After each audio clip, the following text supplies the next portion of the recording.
आप देख रहे हैं media vision news channel. Himachal Pradesh में कांग्रेस सरकार की मुश्किलें बढ़ती जा रही हैं। 3 निर्दलीय विधायकों ने इस्तीफा दे दिया है और उनके बीजेपी में शामिल होने की खबरें आ रही हैं। 3 में से एक विधायक ने कहा है कि वो बीजेपी की टिकट पर चुनाव लड़ेंगे। इससे पहले 3 कांग्रेस विधायकों ने इस्तीफा दे दिया था। निर्दलीय विधायकों का आरोप है कि सुखविंदर सिंह सुक्खू उनको और उनके परिवार को निशाना बना रहे हैं और फर्जी केस दर्ज करवा रहे हैं। इससे लोकसभा चुनाव से पहले ही कांग्रेस की सरकार मुश्किल में फंस गई है। इस तरह 6 बागी विधायक अब बीजेपी में शामिल हो चुके हैं। अनुराग ठाकुर ने कहा है कि मोदी की गारंटी ही है जिस पे आज देश विश्वास करता है। और मोदी की गारंटी पर ही आज देश विश्वास करता है और मुझे पूर्ण विश्वास है आप सबके आने के बाद भारतीय जनता पार्टी को और बल मिलेगा।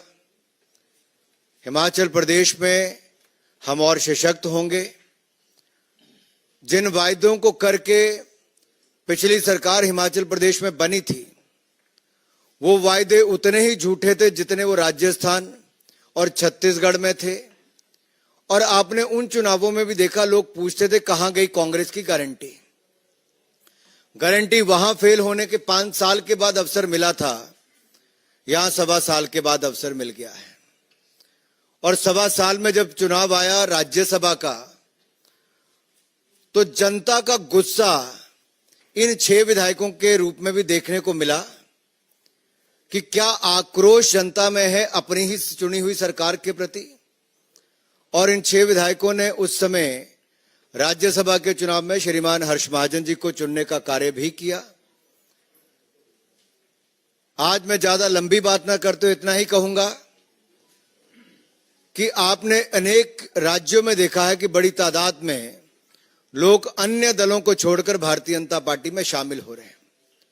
ये भी चाहते हैं कि मोदी जी ने विकसित भारत का संकल्प रखा है, उस विकसित भारत में इनका भी योगदान हो।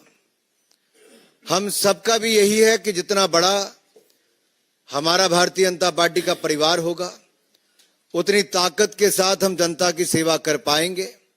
और हिमाचल प्रदेश को तो मोदी जी ने अपना दूसरा घर माना है, कोई कमी कहीं नहीं छोड़ी। जो वर्षों से अटल टनल का काम बंद था वो भी मोदी जी ने पूरा करवाया। यहां तक कि छोटे से राज्यों को एम्स, पीजीआई, कई मेडिकल कॉलेज दिलाए, आईआईएम दिलाया, सेंट्रल यूनिवर्सिटी दी और कम से कम 50,000 करोड़ की तो केवल सड़कें ही दी हैं। रेल का नाम हिमाचल प्रदेश में था ही नहीं। ये ऊना से लेकर दौलतपुर चौक की रेलवे लाइन का भी काम पूरा कराया, इलेक्ट्रिफिकेशन कराया। वंदे भारत एक्सप्रेस जो देश की चौथी चली तो हिमाचल प्रदेश से चली। बिलासपुर की रेलवे लाइन का काम तेजी से चला है, चारों ओर 4 लेन हाईवे बन रहे हैं। तो जब इतना विकास और गरीब कल्याण के काम लोग देखते हैं तो निश्चित तौर पर मोदी सरकार की नीतियों में विश्वास और बढ़ता है। और मुझे पूर्ण विश्वास है कि जिस विश्वास को लेके ये सब आए हैं, मैं अपने सभी इन भाइयों को कहना चाहता हूं, ये मोदी सरकार है और मोदी की गारंटी वो है जो पूरा होने की गारंटी है।